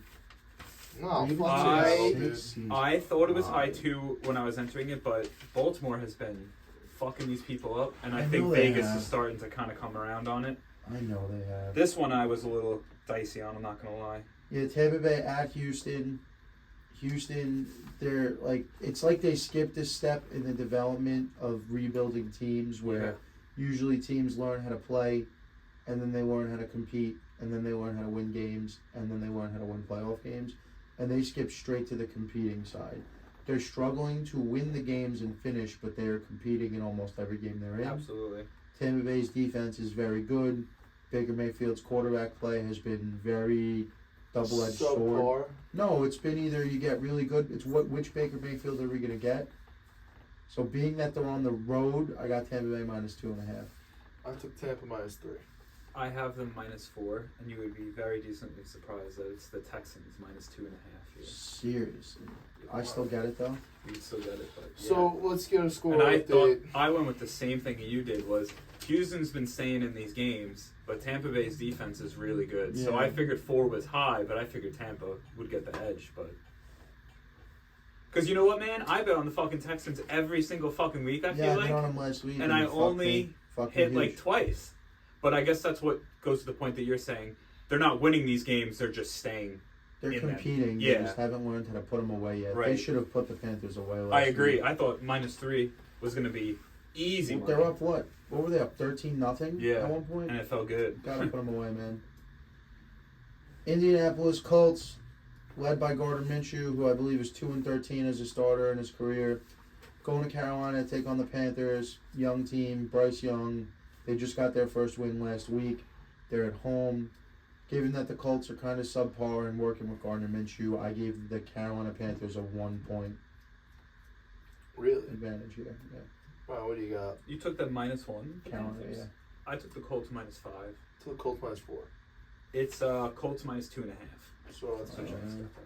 What? that's me because I got the right team, right? Yeah, and you were closest. So I feel like one of the bets this year that I've been seeing, I haven't placed it yet, but it's the over in whatever game the Colts are playing, but you pick the money line of the team that they're playing against, and you just parlay those two together and then see what happens. And I think it's hit at a decent clip this year. So that might be one of my bets this weekend. There's 4 games left. I have 4. Bryan has 4. Jack has 3. Ooh. Oh man, I never came back to this game. Oh man, I never came back to this game. we I got a picked it. live So- GSL, GTL. What do we got? You must be on drugs. Giants -1.5. Vegas -1. Vegas -2. It's Vegas -2. Bing bong. And I wasn't going higher than 2 on this. I figured the only reason Vegas gets the edge is Devontae Adams. honestly. Yeah, the only reason that I just And now that I'm made thinking about it, decision- Max Crosby against that line. Daniel Jones is supposed to be coming back. Vegas is not. Josh McDaniels is an awful football coach. He's awful. His first couple of weeks in Denver, they were kicking the shit out of everybody, and then they got caught cheating. And since then, he's like 6 and 20 something as a head coach all time. So yeah, what are we gonna do? That's what it is. Next game, the game of the week, we have Dallas going to Philadelphia to take on the Dirty Birds. Or I guess they're not the Dirty Birds. That's the Falcons. They're just the Birds. And I have the Birds -2.5 in a divisional matchup. I have the Birds 3.5 at home. I got him 3. God damn. It's 3. Good shit, Brian. Not good shit, Brian. You know what? Bad shit, Brian. I mean, all shits are bad, but unless Well, it's good there's shit. still 2 more games, so.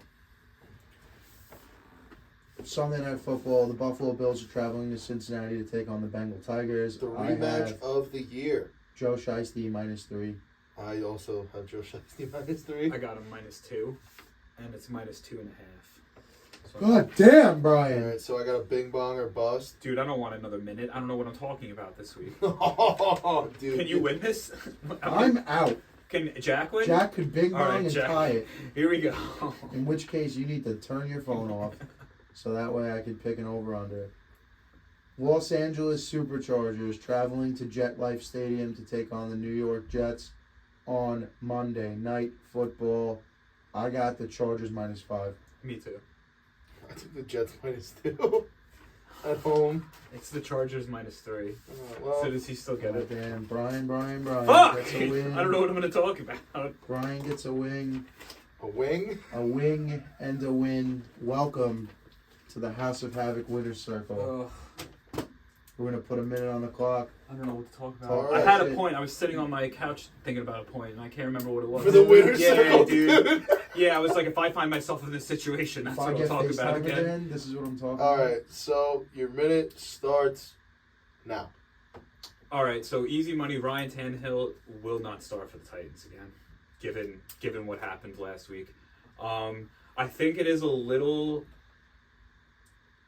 corny that DeAndre is writing off all of his haters right now. I mean, come on, man. I respect you. You're a good receiver, but Not as cold as when Gino did it. yeah, it's not as cold as when Gino did it.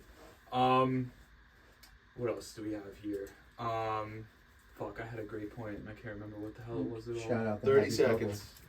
Yeah, shout out to Alessino and Valentina. Great wedding this weekend. Was a big fan of the Bachelor party. traditional feel and the bachelor party and the / cocktail hour. Great food at the cocktail hour. That's really what I'm looking for when I go 45 to a seconds. wedding, and it was probably one of the better ones we've had here. I got 10 seconds left, so yeah, that's pretty much it. Giants don't beat the Raiders this weekend. Who do the Jets got? Chargers. Jets Chargers will be a good game. I'd like to Anytime. see the Jets win against a bad Chargers team. That's pretty much all I got. I'm gonna That- remember that point later too. That's the worst fucking part, and it was football related. That was. Oh, I remembered it. Oh well. God that was damn the it, I'll have guess. to save it for That next was year. the guess. The No, I'll save it lines. for next time if I ever win Is again. it a time-sensitive point? No, it's not. Okay, That you was wanna the save it? guess Yeah, the we'll save it. lines. We'll it? save it. We'll save it. Save it, see if you win next week. Yeah. That Alright. was the guess the lines FaceTime winner's circle. Brought I've had to 2 you. wins this year. 2 more wins than I've had on any other year. So hopefully. The House of Havoc Winner's Circle. House of Havoc winner's circle. It's just because Alessino has brought it to here. you. It's Yeah, different right. when there's a 4th person, dude. It's I've way been different. sucking wind this year on Guess the Lines. It's really... I just learned that my original lines that I was going with were way too high compared to what Vegas is actually putting out there, and I think I'm learning they don't go that high. I think part of this Like, week was like even I this got week- home from the wedding and I just straight up did not have the capacity to watch. My 6. highest spread this week was 6, which is not. I just didn't have the capacity to watch 12 football games on Sunday Right. after the night that we had on Saturday night. Did a little party and did a little getting after it, and I basically laid on my couch wrapped in a blanket and watched the Jet Giant game. I'm like, I'm not going through the effort to go steal red zone. Yeah. Bro, Alessino had the balls to. We go down to the hotel. I have no problem saying this on the air because it's not that big a deal. We go down to the hotel for breakfast the next day, and we have breakfast. We're shooting the shit, whatever, good times all around. Suck down a coffee and an orange juice. We're getting ready to leave. I'm saying goodbye. Alessino's like, "We doing football today?" I'm like, I don't know, man. Doesn't seem like Yeah, it. really. I'm like, you just said you're getting on a plane in 16 hours. Yeah, really. You got to pack. And he goes, I don't know. I feel like we should though. And he goes, watch this. And Valentina's talking to Tony or something, and he's like, yeah. So he's like, Valentina. He's like, she's like, we gotta pack. We gotta do this. He's like, we gotta figure out what we're eating for football. Bro, her fucking pupils shot wide open. Oh my God. And she was like, not at our house, Anthony. We can't do it at our house. And he's like, what do you mean we can't do it at our house? I was like, buddy, I'll see you next week. Yeah. I'm like, come on, what do you think? I woke up Sunday and Ant's like, football Sunday today? I go, I'm not thinking. I don't think that's going to be happening. Doesn't seem like And then you texted me like the first update of the Jets-Giants game, and I was like, he's not watching Red Zone. He's not at football Sunday either. No. When I didn't hear anything from anyone by 12:30, I was like, yeah, my suspicions were confirmed. I was like, there's no way. Plus, I wouldn't have been socially able to chill. I was tired. Yeah, I was Yeah. zapped. I was a little zapped. All right, let's move on to this fucking hideous Thursday night football game. Just like they all are. This one's tough. I mean, Oh, well. what? I mean, we still have a whole nother fucking league of sports to talk about, but Yeah, what's your point?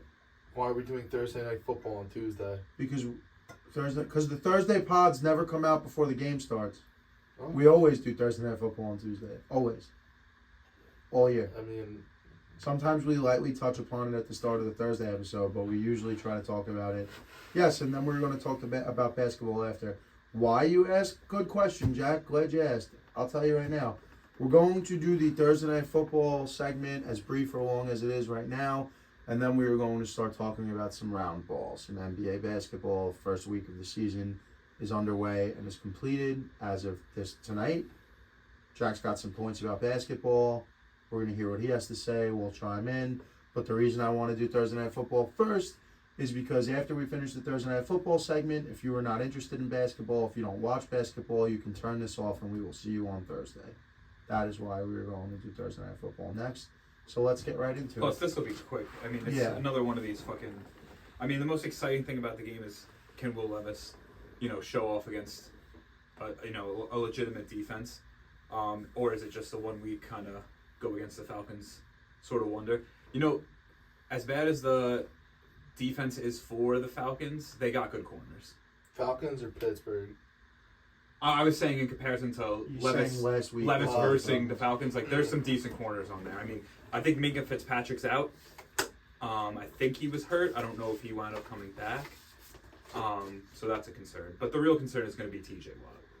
Is he hurt again? No. I'm saying Oh, for yeah, Will, getting that's going to after be it. his concern. Yeah, for sure, for sure. But yeah, -3 Steelers, over-under is 36.5 for this game. So Public's got Tennessee at 58 right now. So seems like they... I tell you right now, what's the line again? It's Pittsburgh -2.5. 3. Pittsburgh -3. I like Tennessee to cover. I don't know how much I love the money line.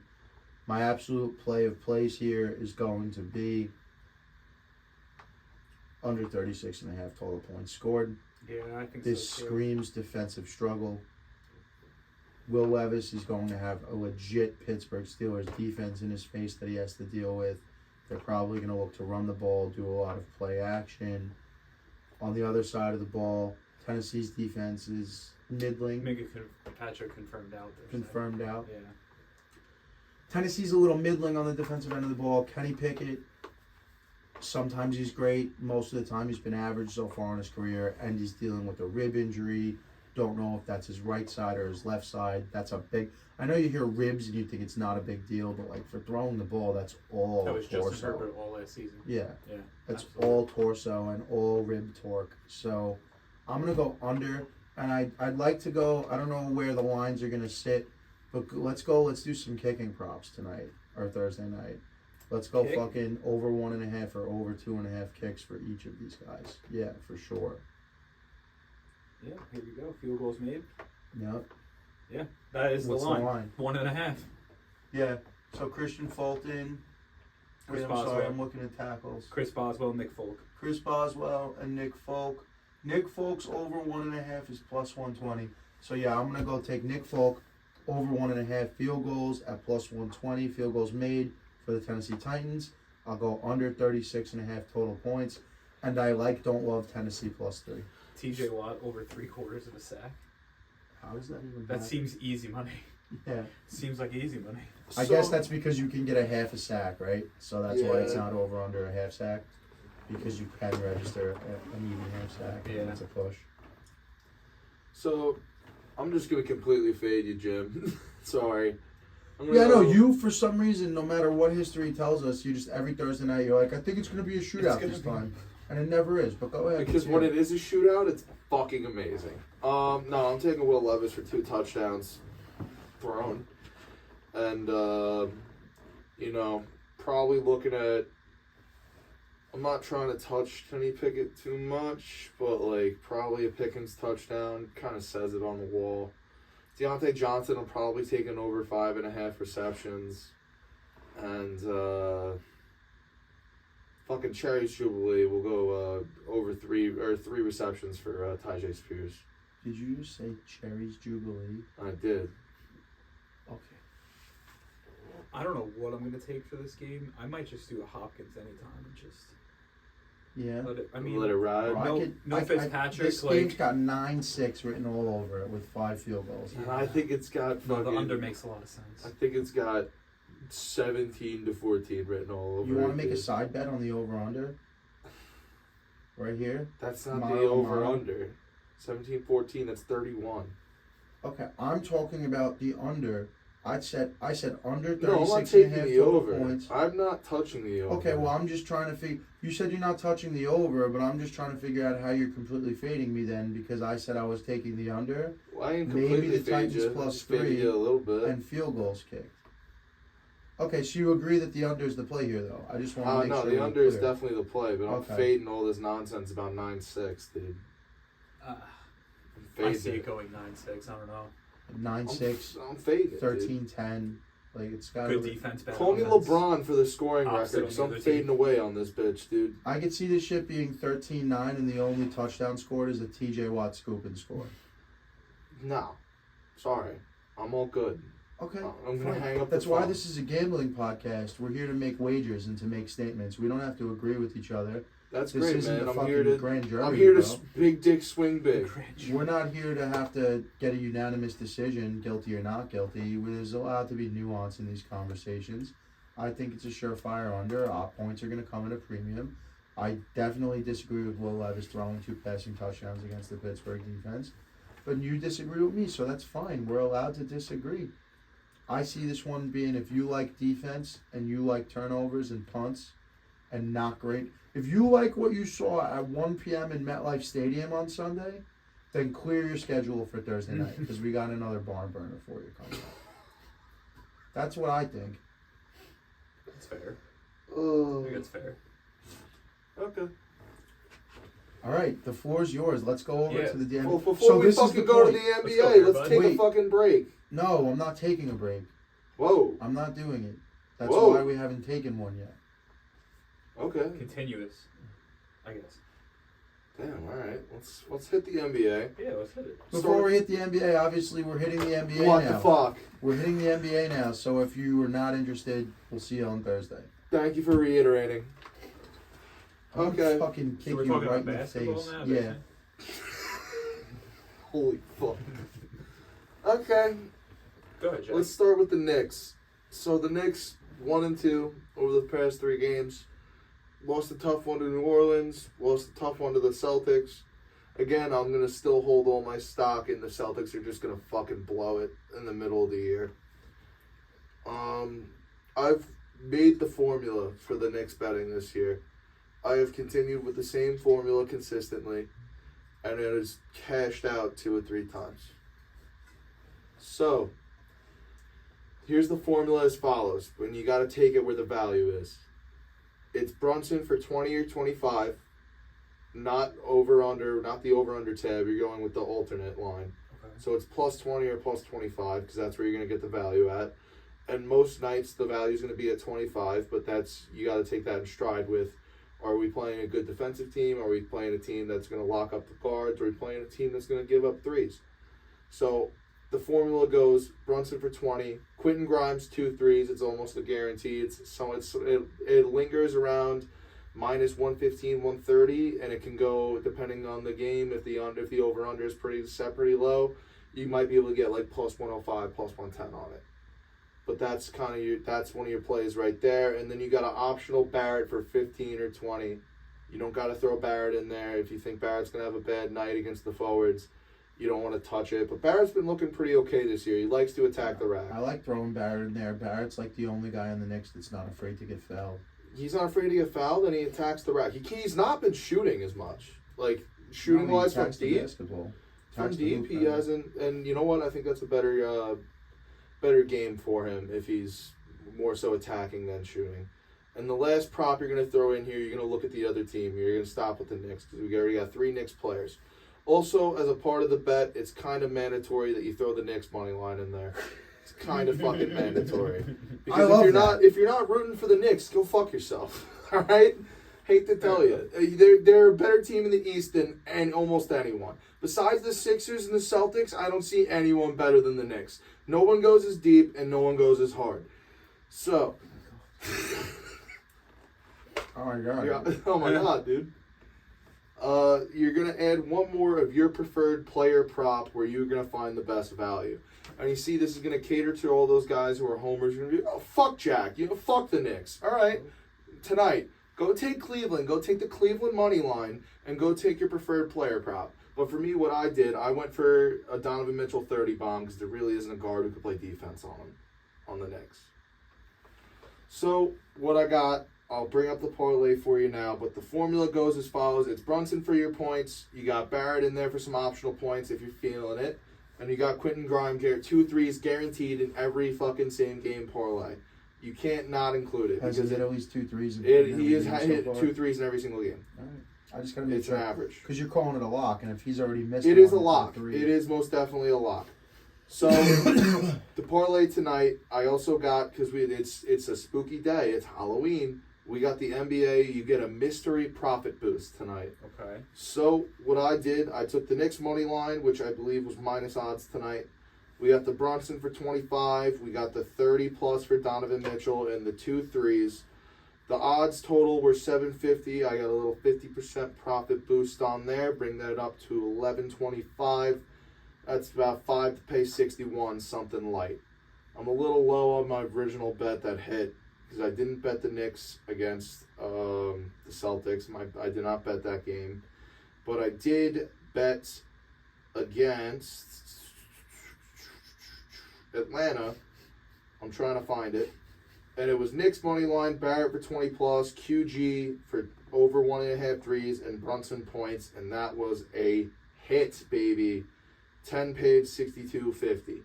So good hit for me. That was my playing money for the weekend, and now we're it's not fun. We're back down in the shit. We're back down in the shit. So we're gonna go back to the good old shovel. And I have that bet in, and then I have another prop bet in for tonight. I went with the Suns versus the Spurs, the orange and gray, some Halloween-esque colors. I was like, fuck it, let's make some fun out of this one. So I took Jeremy Sohan for over 10.5 points because I don't think there's a large forward on that team that can guard Sohan. And then we got... I gotta be honest, I don't know who Jeremy Sohan is. He's the guy with the dyed hair on the Spurs.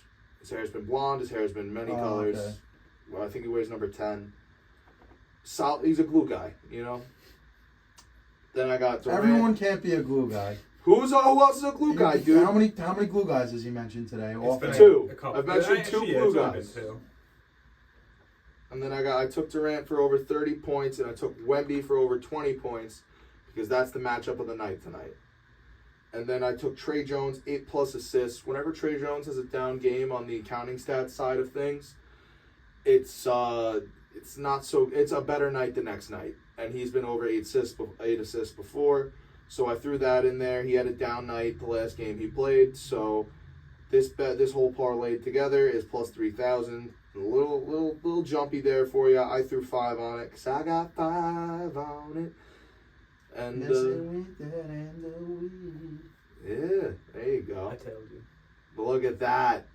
The Knicks are just because of the profit boost. Oh yeah. It expires today. Which one did you Tail him The off. 100%. That one he just The put one you together just right now. said. Yeah, and Yeah. what'd you get? Did you get 10, 20, or 50? For what? The profit boost. It's a mystery profit boost. I had 100% profit boost. Oh, yeah, that NBA one. So Yeah. they gave that out over the weekend, and Yeah, I probably didn't I use lost on that one because the Hornets fucking suck. Yeah, I told you, Ish. I threw the Hornets in my parlay, and then they were down by 20 early, and I was like, yikes. Yeah, dude, they're gonna figure it out. But I don't know if they will, but let's keep it going. let's keep it going. We're gonna hit the realm a little bit more so than we're gonna hit the betting right now. So the Knicks, obviously, like I said, we all know where I stand on them. I don't see three teams better than the Knicks. Here's where it comes down to the Knicks. Knicks need to fucking hit free throws, and they need to shoot the ball better. Everyone's afraid to shoot the ball. Everyone's afraid to go to the rack. So Besides far, QG, in what dude. I've seen, And QG is a guy. I don't care what anyone says he's a anymore. solid He's a little guy. player. He's a solid little player. Yeah. So I like QG. Manuel quickly, another guy, another dog. Barrett, like I said, looking better this year, better game plan. Brunson he's got to be the engine moving forward because this whole Fulia scandal nonsense, I'm done with it, dude. I'm done with looking at Julius Randle on the court, and I'm watching him take horrible shots and then just jog back up the court. Julius Randle's been a fool from day one. Dude, I've been telling you before I've been had to tell you.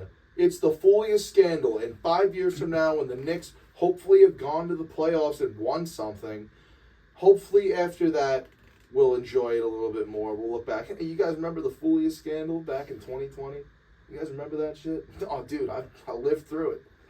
But I lived through it. I lived through it.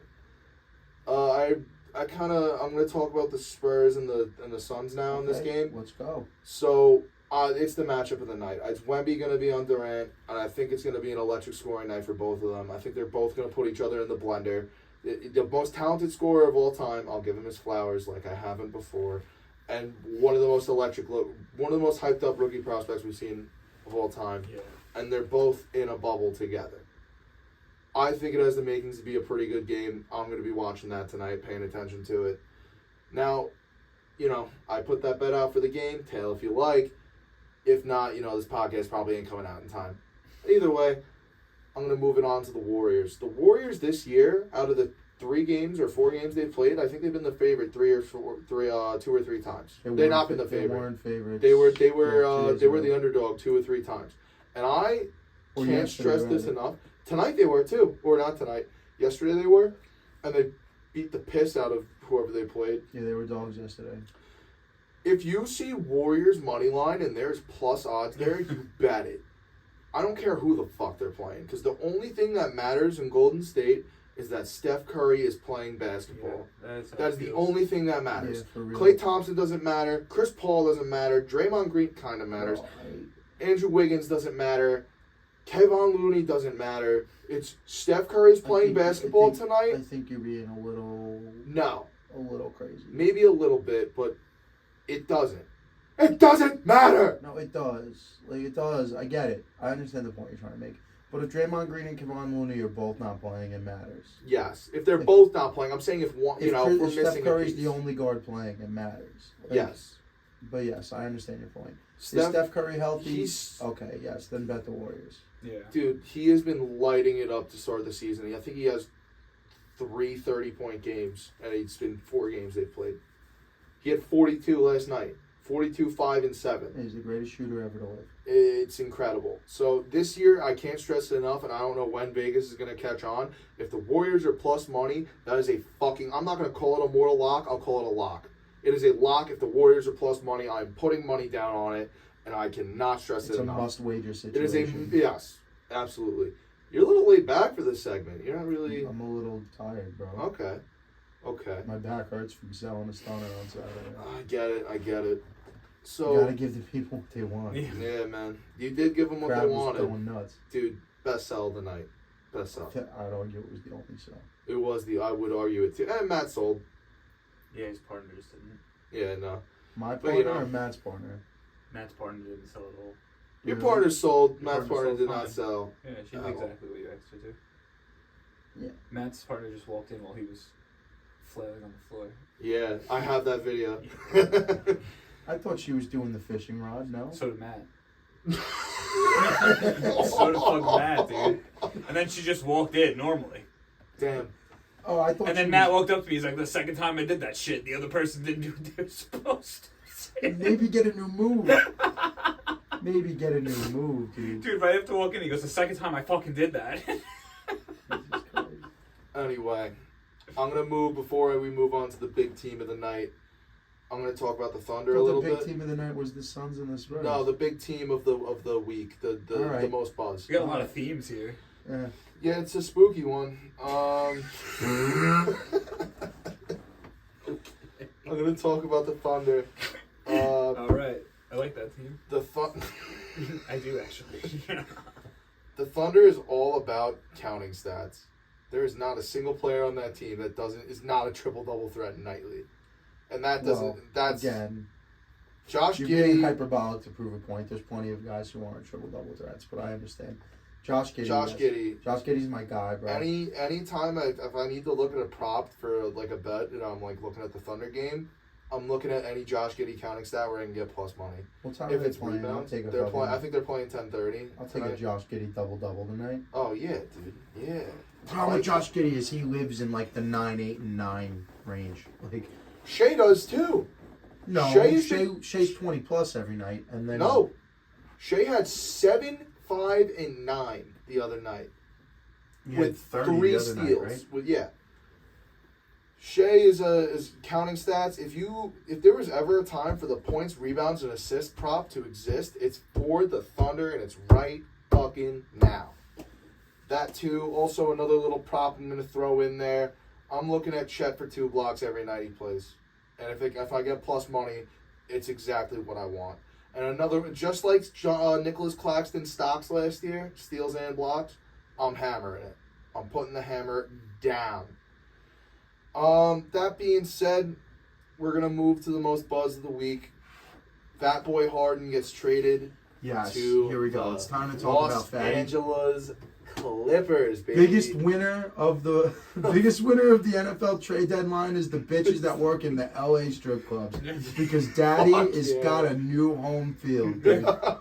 James Harden and PJ Tucker get sent to the Los Angeles Oh, I didn't Clippers. even realize PJ Tucker got sent Yeah. too. Holy Yep. shit. Yep. James Harden and PJ Tucker get shipped to the Los Angeles Clippers. Clip show coming through. The Sixers No. in return, if No.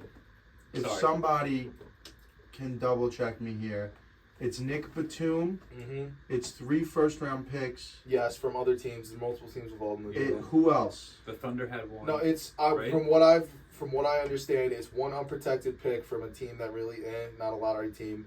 There's one protected pick and there's 2 seconds is what I'm understanding. And then 4 players. And then 4 players. Nick Jesus. Batum. Who else? It was. I can get the details for you. Yeah, please do. But tell me, what do you think of the trade? Who's the winner? Who's the loser? Because I know what I'm thinking. So Because of the way things shook out, the winner here has got to be the Sixers in a way because they got the Harden headache Yeah, out of the building. out of their hair. Yeah. Maybe got something back for it. Maybe they can put themselves in a situation, at least it's earlier enough in the year where they're off of Harden now, where they might be able to make something happen to avoid Joel Embiid asking to get out of town. But ultimately, I just feel like there's no winners here.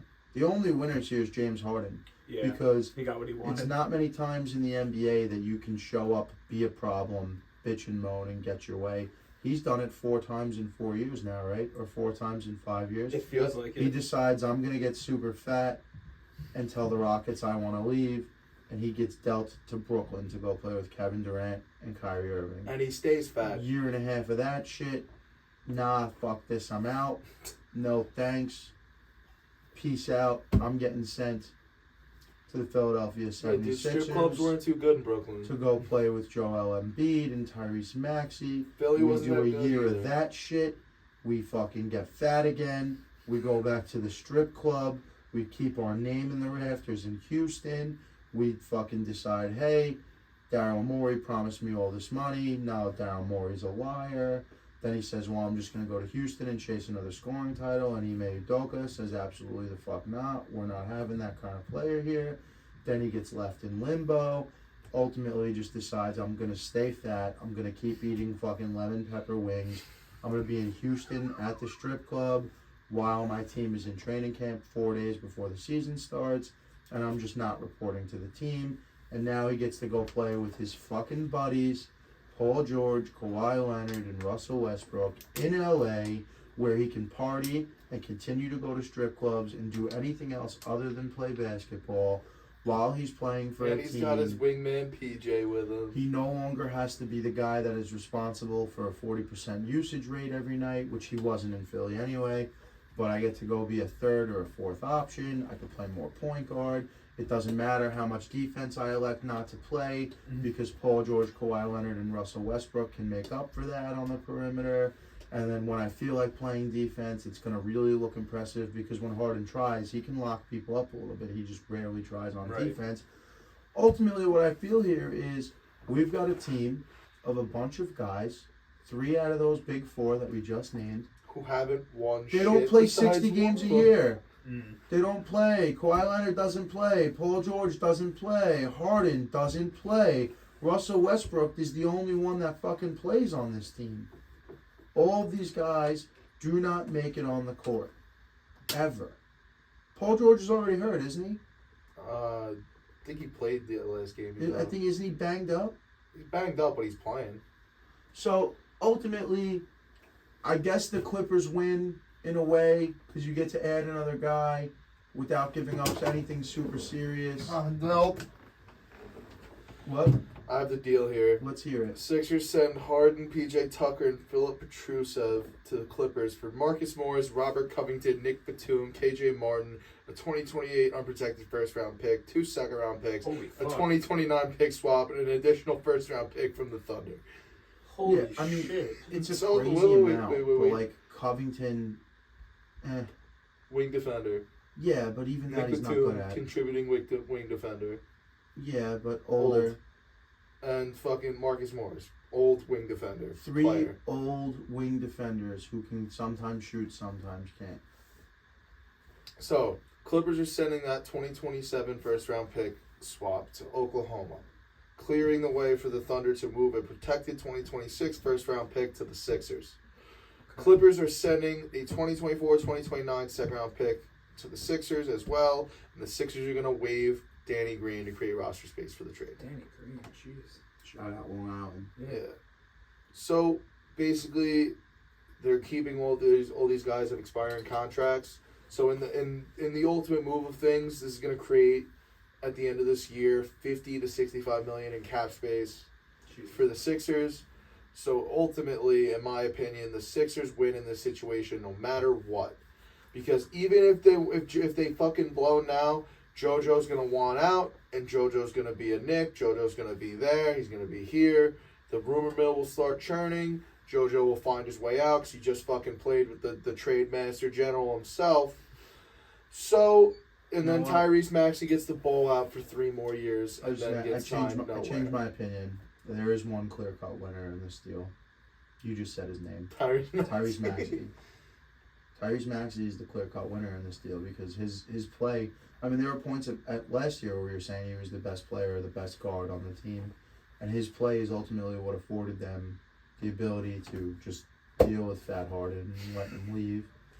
And he's going to get more of an opportunity to do more combo guard stuff, do less catch-and-shoot shit. And he's going to give himself an opportunity to maybe put himself in an all-star conversation by that time, middle of the year. So, yeah, he's ultimately the winner. Now, I like Tyrese Maxey. He's a good player. I like Tyrese Maxey a lot. I think he's a solid player. Now, I just have to let everybody know, I just went on a bit of a tirade. It was a little mean, especially considering what I look like. Nah, dude, fuck James. Bryan, who's one of my favorite players? In what sport? Basketball. Oh, I have no idea. James Harden. Oh, dude. Oh, well, he's still your favorite player. James Harden was one of my favorite players. Oh, back in the day. James Harden's been one of my favorite players for almost his entire career, but the Brooklyn shit is where I drew the line. Well, I just can't do it anymore. Yeah. I just can't. I went to bat for James Harden for years. I said it was stupid when they traded him. They should have traded fucking Serge Ibaka instead. Everyone told me I was wrong because you need a big. Little did anyone know where the NBA was going. Right. You really don't need that dominant of a big to be successful in this league these days. It's pretty much 4 out for the most part. You can get a guy that's going to eat space and affect shots at the rim, and it doesn't have to be a max contract guy like Serge Ibaka.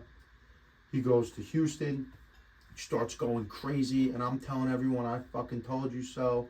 I'm going to bat for this motherfucker for 10 years. Yeah. Can't do it anymore. I don't Can't do blame it. you. Not when you're just going to decide to fucking get off the treadmill and eat fucking Wingstop every time you don't like the situation you're in. Yeah, man. I mean, And also, like, maybe cut the beard and fix his teeth. This has got nothing to do with basketball. personal. wait, did you say fix your Fix your teeth? teeth, dude. Oh my god. Have you seen James Harden's teeth? I have, but like, They are kind of fucked up. But like what? He's worth $200 million. yeah, I guess. Fix your teeth. Maybe he I doesn't think that's the care. whole point of the beard, is he's full of self-conscious about it. His beard fucking takes away from his jacked up teeth, right? That's Yeah. what I always thought it was. Yeah, 100%.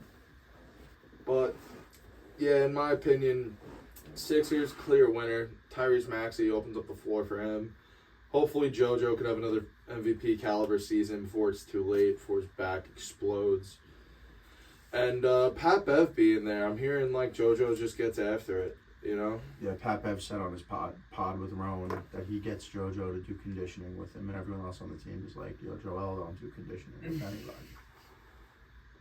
So, wrap up this little basketball segment for myself with a bow. By the trade deadline, by the All-Star break, Joel Embiid and Donovan Mitchell are New York Knicks. That's your take? That's my take. It's going to be a trade focused around R.J. Barrett and Julius Randle going to Philadelphia to get back Joel Embiid. And then you're hoping that you're in a situation, the idea and the hope is that we're in a situation with Donovan Mitchell where it's not working out well with Cleveland, and he's just very open and clear about the fact that he's not re-signing at the end of the year because he's always been clear about the fact that he wants to be a Knick, and you wind up just sending 4 or 5 first-round picks to go get him, and you don't lose any players in the process.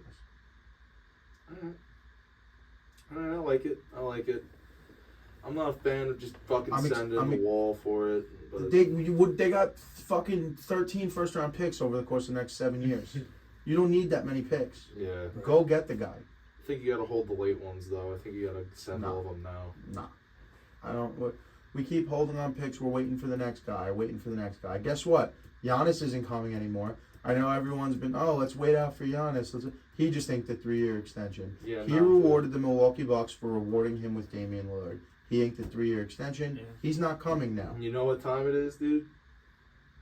It's freak time in Cream City. I thought you were going to finish it, but Yeah, it is freak time in Cream City, baby. For real. It is freak time in Cream City. I'm going to buy that fucking jersey. I am for real excited to start getting into more basketball now that we're less busy with the wedding shit. Yeah.